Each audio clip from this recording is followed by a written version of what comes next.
बिस्मिल्लाहिर्रहमानिर्रहीम। अस्सलाम वालेकुम मेरे डियर स्टूडेंट्स, उम्मीद करता हूँ आप लोग खैरियत से होंगे। वेलकम करता हूँ वाइट चाइल्ड एकेडमी में। तो अगर आपने चैनल को सब्सक्राइब नहीं किया तो सब्सक्राइब कर दीजिएगा और अपने दोस्तों के साथ भी शेयर कर दीजिएगा।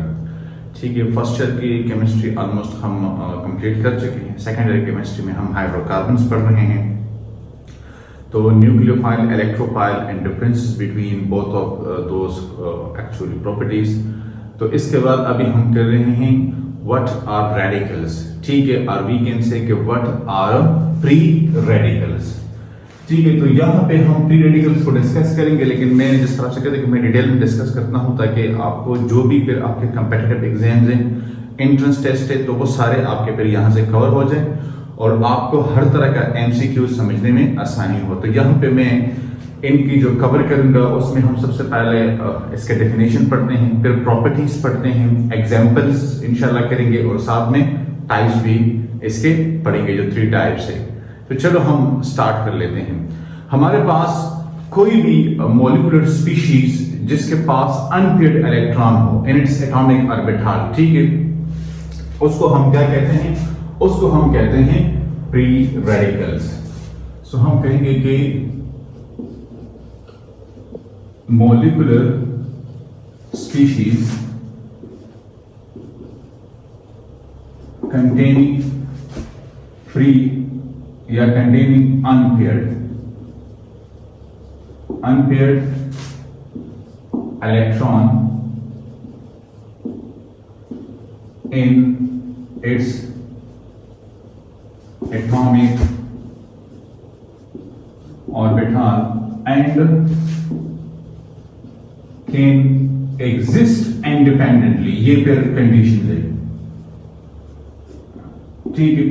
तो वो स्पीशी अगर हमारे पास उसके जो जिसके पास अनपेयर्ड इलेक्ट्रॉन हो और वो इंडिपेंडेंटली एग्जिस्ट कर सके, उसको हम कहते हैं प्री रेडिकल। ठीक है, अब हमारे पास जो मॉलिक्यूल्स होते हैं जनरली, तो मॉलिक्यूल्स में क्या होता है, यहां पे हम बात करेंगे कि जनरली हमारे पास जो मॉलिक्यूल्स होते हैं,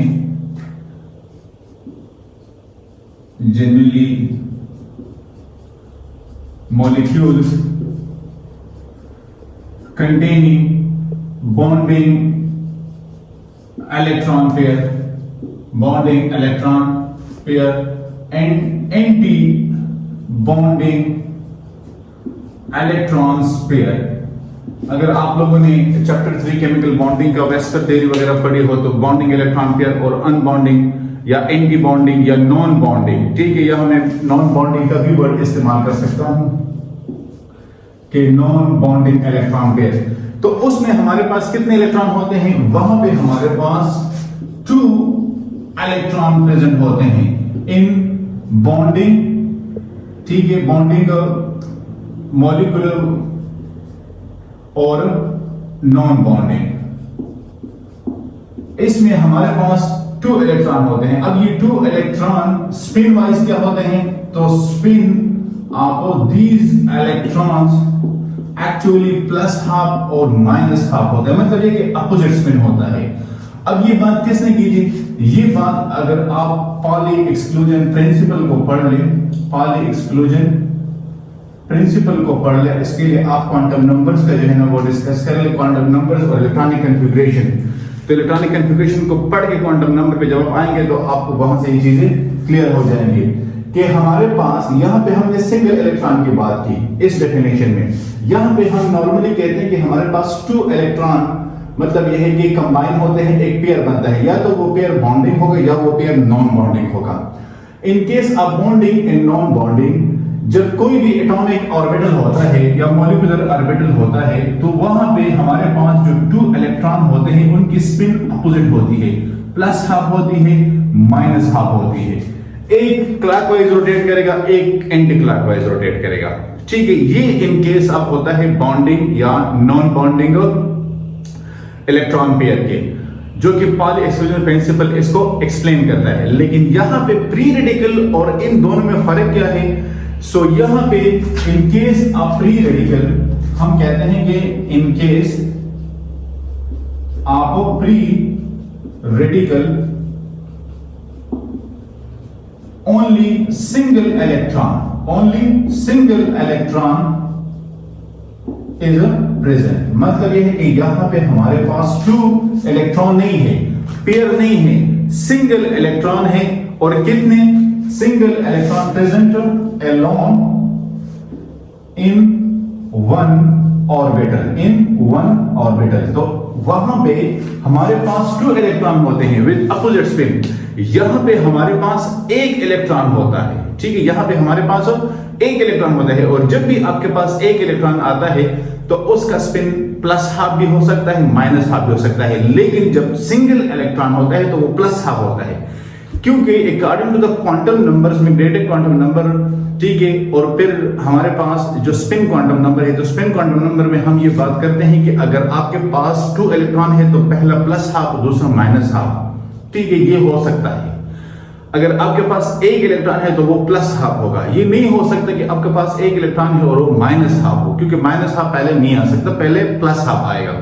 तो यहां पे अगर वो है तो अगर आप उसकी स्पिन भी कहीं पे आ जाए तो वो हमारे पास क्या होगी, +½ होगी।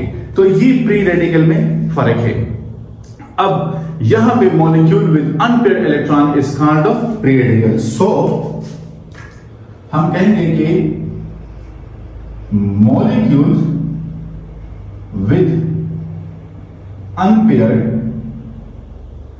electron आपने मेंशन करना है, is called प्री रेडिकल। मतलब ये कि यहां पे आपने क्या करना है, यहां पे आपने इलेक्ट्रॉन्स नहीं, इलेक्ट्रॉन लिखना है, single electron, is called pre radical. अब ये जो प्री रेडिकल होते हैं और सिंगल इलेक्ट्रॉन होता है तो इसकी कैरेक्टरिस्टिक्स क्या होगी। सो pre radical with single electron act as a paramagnetic, ठीक है। एक हमारे पास होता है पैरामैग्नेटिक, डाईमैग्नेटिक, फेरोमैग्नेटिक। पैरामैग्नेटिक जो बहुत ज्यादा मैग्नेटिक फील्ड की तरफ अट्रैक्शन रखता है, पैरामैग्नेटिक पार्शियल अट्रैक्शन रखता है, और डाईमैग्नेटिक जिसके लिए किसी भी मैग्नेटिक फील्ड के लिए कोई अट्रैक्शन मॉलिक्यूल में एग्जिस्ट नहीं होती। आपने पढ़ा होगा जो हमारे पास MOT एक्सप्लेन करती है, one of the biggest achievement of MOT के लिक्विड ऑक्सीजन को वो एज अ पैरामैग्नेटिक नेचर जो उसका है उसको एक्सप्लेन करती है। तो वहां पे आपने पैरामैग्नेटिक का वर्ड सुना होगा। तो पैरामैग्नेटिक के partially attracted towards the magnetic field this molecule will be. तो इसका ये सिंगल इलेक्ट्रॉन की वजह से ये जो प्री रेडिकल होते हैं ये पैरामैग्नेटिक स्पीशीज होते हैं। क्या होते हैं, पैरामैग्नेटिक स्पीशीज। ये तो आ गया है, इसके हम कुछ कैरेक्टरिस्टिक्स पढ़ रहे थे। अब हम स्ट्रेट फॉरवर्ड आते हैं प्रॉपर्टीज पे। किस चीज पे, properties of free radical, properties of free radical. So the number 1 will be कि अब इसकी पहली प्रॉपर्टी क्या है हमारे पास, free radicals are unique and rare species. ये मतलब बहुत कम पाए जाते हैं, ठीक है, कि free radicals are unique and rare species present under. अब इसके लिए कंडीशंस क्या होंगे, तो इसके लिए स्पेशल एंड लिमिटेड कंडीशंस होती हैं। स्पेशल एंड लिमिटेड कंडीशंस होती हैं। क्यों, क्योंकि प्री रेडिकल हमारे पास क्या होते हैं, प्री रेडिकल हमारे पास, प्री रेडिकल्स अब हाईली रिएक्टिव, शॉर्ट लिव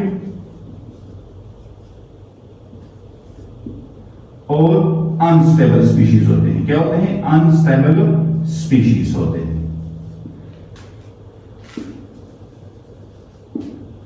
अब प्री रेडिकल में ये 3 खासियतें पाई जाती है। एक तो ये है कि ये highly reactive, short lived species and unstable species. इसलिए हम कहते हैं कि ये लिमिटेड कंडीशन में सर्वाइवल करते हैं, अदरवाइज ये खत्म हो जाते हैं, ये कन्वर्ट हो जाते हैं। क्योंकि फ्री रेडिकल्स तब बनते हैं कि जब किसी भी मॉलिक्यूल की हम ब्रेकिंग करते हैं। क्या करते हैं? ब्रेकिंग करते हैं। कैसे? फॉर एग्जांपल हम कहते हैं हमारे पास एक मॉलिक्यूल है A2, अब ये मॉलिक्यूल बना है A+A से। सपोज अब ये हमारे पास A+A से जब बना है तो इट मीन कि A और A के दरमियान एक कोवेलेंट बॉन्ड एग्जिस्ट करता है। जब हम इस मॉलिक्यूल की ब्रेकिंग करते हैं, वो होमोलाइटिक हेटेरोलाइटिक जो भी है, होमोलाइटिक फिजन यहाँ पे होता है, तो होमोलाइटिक फिजन में हमारे पास जब हम इसकी ब्रेकिंग करते हैं तो ये मॉलिक्यूल एक इलेक्ट्रॉन के साथ और ये मॉलिक्यूल भी एक इलेक्ट्रॉन के साथ, ये दोनों सेपरेट हो जाते हैं। सॉरी, ये दोनों एटम्स जो सेपरेट हो जाते हैं। इसके पास भी एक इलेक्ट्रॉन है और इसके पास भी एक इलेक्ट्रॉन है। अब इन दोनों को हम क्या कहते हैं? इन दोनों को हम कहते हैं pre radical. Pre radical it mean कि ये जो हमारे पास प्री रेडिकल बनते हैं, ये बनते हैं फिजन की वजह से।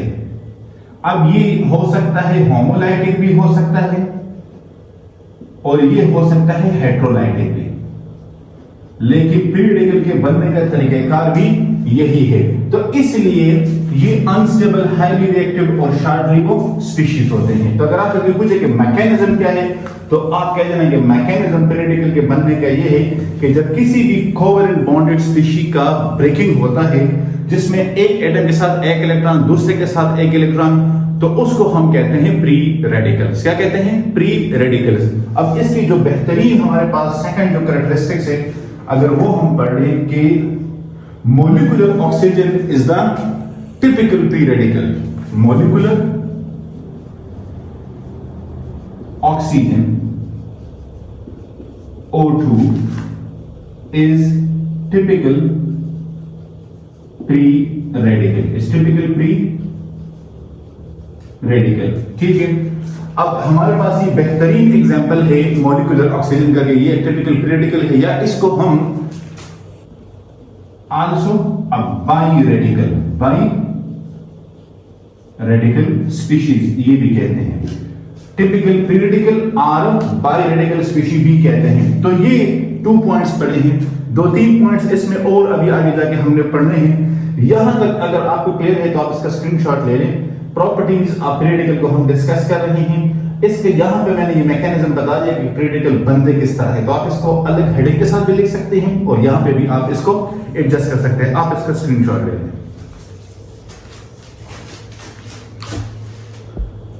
अच्छा, ये तो हमने 2 इसके पढ़े हैं। अब इसकी जो थर्ड प्रॉपर्टी है उसको भी पढ़ लेते हैं कि थर्ड हमारे पास प्रॉपर्टी क्या है। तो जितने भी नाइट्रोजन के मोनो ऑक्साइड्स है, एन डाई ऑक्साइड्स हैं। ठीक है, nitrogen monoxides and dioxides are stable. अब ये हमारे पास क्या है? ये हमारे पास स्टेबल प्री रेडिकल स्पीशीज हैं। स्टेबल प्री रेडिकल स्पीशीज है। ठीक है, अब इसके बाद हमारे पास हम कह सकते हैं कि प्री रेडिकल से हम बहुत ज्यादा फेमिलियर है और ये हमारे पास एज ए इंपॉर्टेंट केमिकल के तौर पे काम करता है। तो fourth number we can say कि we are familiar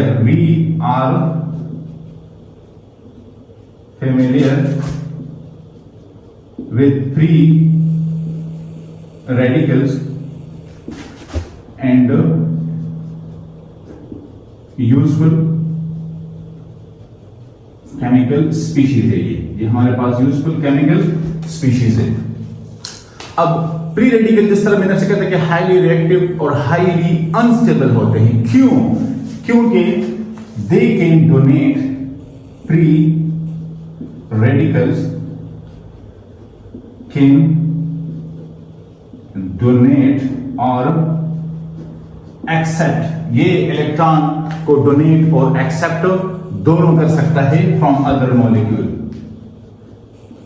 electron from other molecule, इसलिए ये हाईली अनस्टेबल होते हैं। तो अगर इसकी ये कैरेक्टरिस्टिक्स को हम देखें कि ये इलेक्ट्रॉन डोनेट भी करता है और ये इलेक्ट्रॉन एक्सेप्ट भी करता है, तो फिर इसका तो एक और भी हमारे पास नाम बनता है। तो वो क्या है?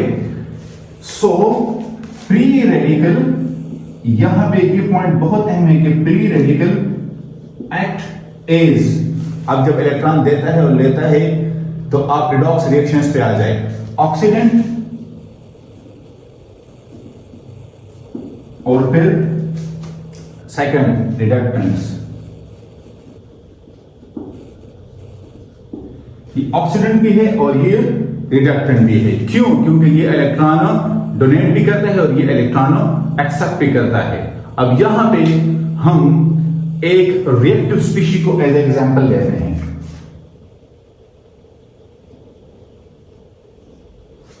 सो कंसिडर क्या? Yes, consider a reactive species act as a free radical.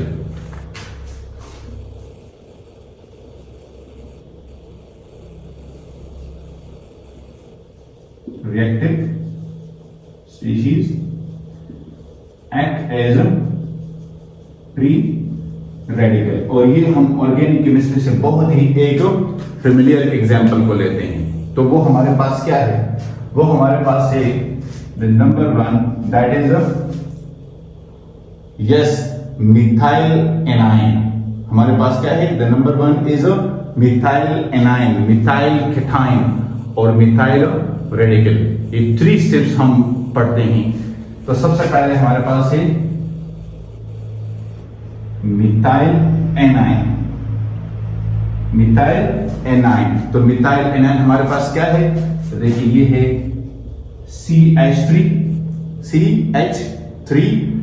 यहां पे ये ट्रू इलेक्ट्रॉन नेगेटिव और किसके साथ बॉन्डिंग की है? लिथियम प्लस के साथ। ये हमारे पास है मिथाइल एनाइन। सेकंड हमारे पास है मिथाइल कैटाइन। सेकंड हमारे पास क्या है? Methyl cation. तो मिथाइल कैटाइन हमारे पास क्या है? CH3 और ये plus AlCl4, aluminium tetrachloride with the negative sign और विद द पॉजिटिव साइन।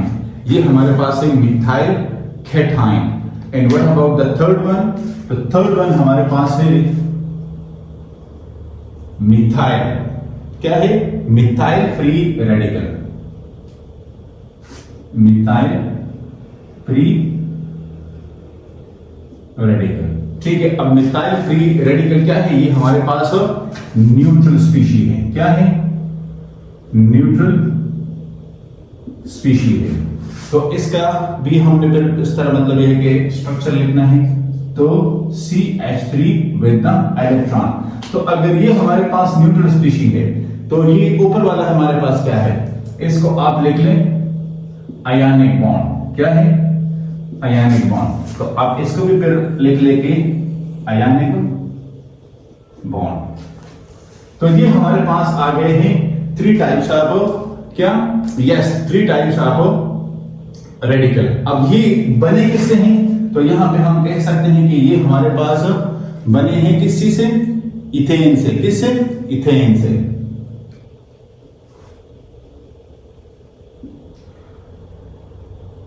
ठीक है, तो ये हमारे पास और इनके दरमियान क्या? ये एक कोवेलेंट बॉन्ड है। क्या है? कोवेलेंट बॉन्ड है। अब यहां पे अगर हम स्ट्रक्चर वाइज इन्वर्जन कर लेंगे मिथाइल फ्री रेडिकल की, तो वो किस तरह होगी? तो वो इस तरह हमारे पास होगी कि हमने कार्बन को यहां पे ड्रॉ किया। अब इसकी एक बॉन्ड H के साथ है, एक ये बॉन्ड H के साथ है और एक ये बॉन्ड H के साथ है। यहां पे ये जो लूप इसका बनता है कि जिसमें एक इलेक्ट्रॉन एग्जिस्ट करता है। Similarly carbon H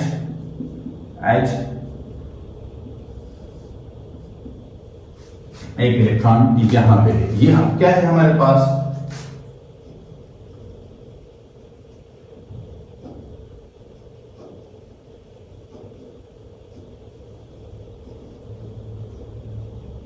inversion of methyl free radical.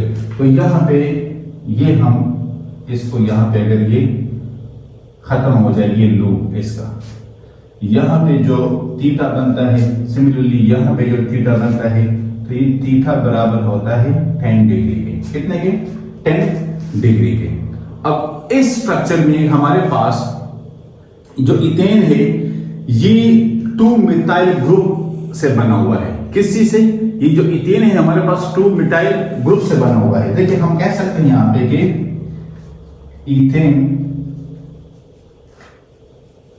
Composed या consist of 2 methyl groups, 2 methyl groups.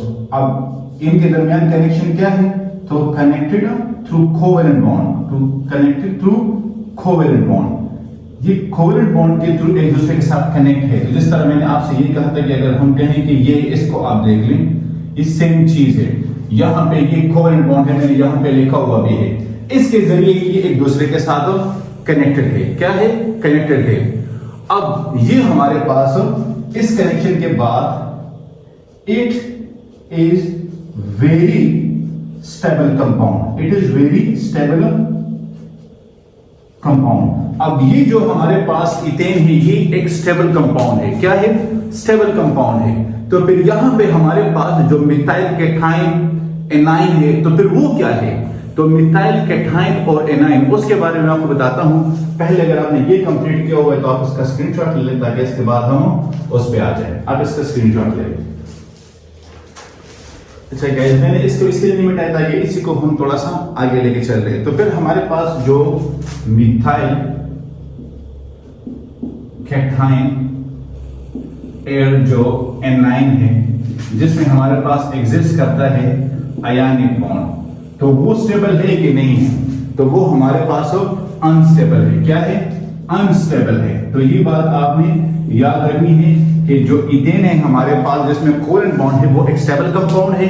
ये जो एनाइन और कैटायन है जिसमें आयनिक बॉन्ड एग्जिस्ट करता है ये अनस्टेबल है। ये एमसीक्यूज में आ सकते हैं, इसलिए इसको अंडरलाइन करें ताकि आपको एमसीक्यूज में कोई मसला ना हो। क्यों? क्योंकि मिथाइल रेडिकल हमारे पास ये एक्सट्रीमली अनस्टेबल है।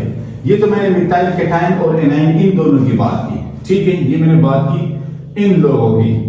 अब हमारे पास जो आता है इस मिथाइल फ्री रेडिकल जो न्यूट्रल स्पीशीज है ये वाली, तो ये क्या होगी? Methyl free radical is highly unstable. वो अनस्टेबल है, ये इज हाईली या एक्सट्रीमली अनस्टेबल है। क्यों? क्योंकि because carbon octet is not satisfied. Carbon octet is not satisfied. तो यहां पे आप ये बात आप याद रख ले कि हमारे पास जो मिथाइल कैटायन और एनाइन है जिसमें आयनिक बॉन्ड है ये अनस्टेबल है, लेकिन जो मिथाइल फ्री रेडिकल है कि जहां पे हमारे पास न्यूट्रल स्पीशीज है वो हाईली अनस्टेबल है। क्यों अनस्टेबल है? Because there we actually don't have a complete octet, so इसलिए ये अनस्टेबल है। अच्छा, अब इसके बाद अगर हम हाइब्रिडाइजेशन पे जाएं तो मिथाइल कैटायन जिसमें carbon atom, in methyl cation, ये बात आप याद रख ले कि इन मिथाइल कैटायन कार्बन एटम एडॉप्ट्स, इसकी हाइब्रिडाइजेशन क्या होगी? इसकी हाइब्रिडाइजेशन हमारे पास होगी sp2 hybridisation, sp2 hybridisation.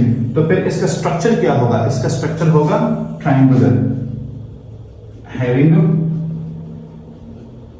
Structure triangular. क्या? ट्रायंगुलर। तो आपने यहां पे अंडरलाइन करना है कि sp2 हाइब्रिडाइजेशन और ये ट्रायंगुलर स्ट्रक्चर, ये 6 आ गया। 7 पे क्या होगा? अब हम मिथाइल कैटायन की बात की तो मिथाइल एनाइन में क्या होता है? In methyl anion carbon atom adopts sp3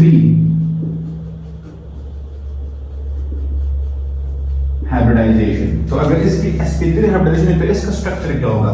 having tetrahedral structure, इसका स्ट्रक्चर होगा टेट्राहाइड्रल। तो ये भी एमसीक्यूज के लिए इंपॉर्टेंट है कि इन एनाइन और केटाइन में हाइब्रिडाइजेशन और इसकी ज्योमेट्री क्या बनती है। ठीक है, तो फिर जो कार्बन एटम है मिथाइल रेडिकल में, उसका क्या बनेगा? यहां पे इस केस में 100.8 in methyl carbon atom in methyl radical क्या होगा? Carbon atom in methyl radical. अब इसमें ये दरमियान में जाता है, adopt a middle structure, adopt a middle structure.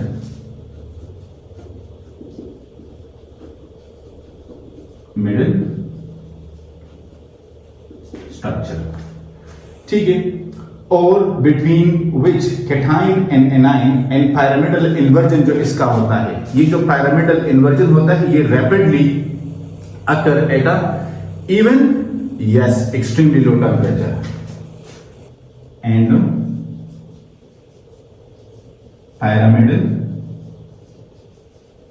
inversion occur extremely at low temperature। ठीक है, तो ये हमारे पास हो, ये pyramidal inversion को आप इंसर्ट जो है ना वो अंडरलाइन करें एमसीक्यूज के लिए। तो ये हमारे पास कैरेक्टरिस्टिक्स आ गए हैं इस स्ट्रक्चर के। अब मैं आपको बताता हूं कि वो रेडिकल जिसमें ऑक्सीजन मौजूद है और हाइड्रोक्सिल रेडिकल्स हैं, वो हमारे पास कौन कौन से हैं। तो वो हमारे पास जो 5 टाइप्स है वो मैं बताता हूं और साथ में हम फिर इसके 3 टाइप्स को भी डिस्कस कर लेते हैं। तो अब इसका स्क्रीनशॉट ले लें। अच्छा गाइस, अब इंपॉर्टेंट फ्री रेडिकल जिसमें हमारे पास ऑक्सीजन है तो वो हाइड्रोक्साइल फ्री रेडिकल है। अब हाइड्रोक्सिल फ्री रेडिकल हमारे पास कौन कौन से हैं? तो इसमें हमारे पास सुपर ऑक्साइड एनाइन रेडिकल है, number 1 super oxide A9 radical है, ठीक है। सेकंड हमारे पास है हाइड्रोजन पर ऑक्साइड, हाइड्रोजन पर ऑक्साइड। थर्ड हमारे पास कौन से हैं? थर्ड हमारे पास है hypochloride.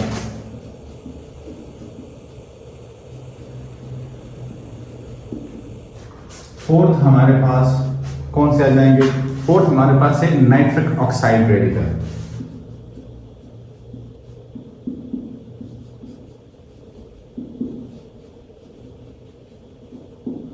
And what about the fifth one? तो फिफ्थ वन हमारे पास आ जाएंगे पर ऑक्सीनाइट्राइड रेडिकल, पर ऑक्सीनाइट्राइड रेडिकल्स, ठीक है। ये हमारे पास आ गए हैं इसके 5 टाइप्स। अब हम मेनली इसको 3 कैटेगरी में डिवाइड करते हैं, जो न्यूट्रल रेडिकल है, जो केटाइन है और जो एनाइन है। तो टाइप्स ऑफ फ्री रेडिकल्स, तो ये हमारे पास the number 1 is which one? That is neutral free radical, neutral free radical.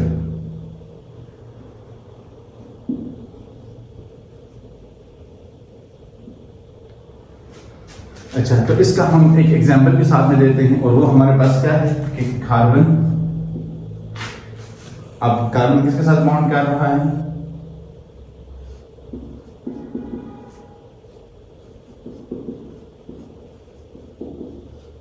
ये हमारे पास एक न्यूट्रल रेडिकल है। क्या है? न्यूट्रल रेडिकल है। सेकंड हमारे पास है cation radical. What about the second? Cation radical. अब केटाइन रेडिकल की एग्जांपल हमारे पास क्या है? तो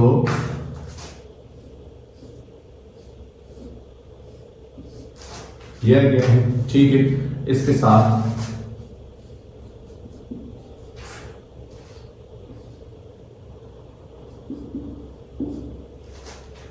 ये एक आ गया है और थर्ड ग्रुप ये आ गया है, ठीक है। इसको मैंने ब्रैकेट में इस तरह क्लोज किया और इसके ऊपर अब मैं लगाऊंगा क्या, चार्ज। तो क्या है, प्लस, ठीक है, और साथ में जो x है वो क्या है, माइनस। तो ये मेरे पास आ गया है क्या, यस, ये मेरे पास है cation free radical, cation free radical. और यहां पे हम थर्ड वन लिख लेते हैं एनाइन रेडिकल। तो एनाइन रेडिकल का स्ट्रक्चर भी हम यहीं पे ड्रॉ कर लेते हैं। तो वो है हमारे पास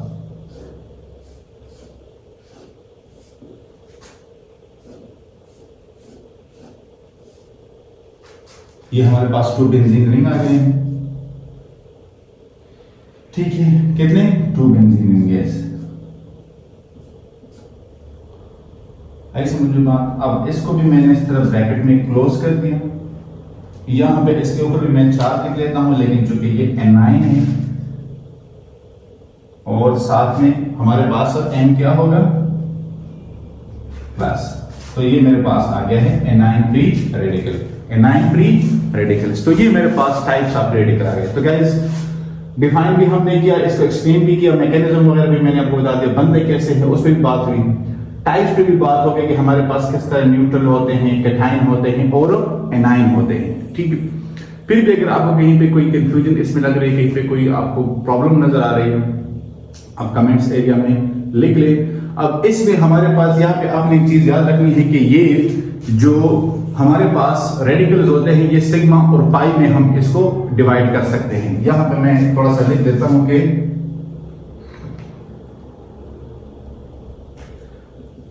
moreover free radicals are sigma and pi।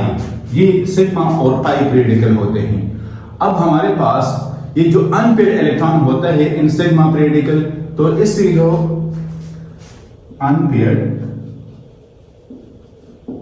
Electron in sigma free radical present in sigma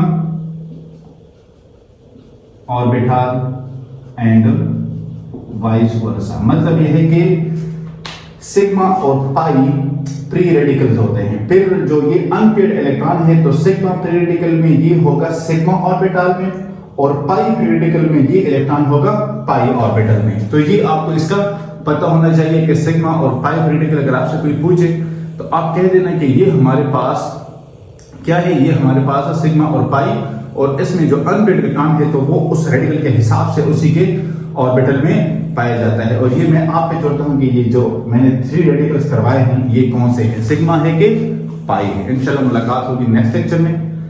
channel को सब्सक्राइब कर दीजिएगा और अपने दोस्तों के साथ शेयर कर दीजिएगा। अल्लाह हाफिज।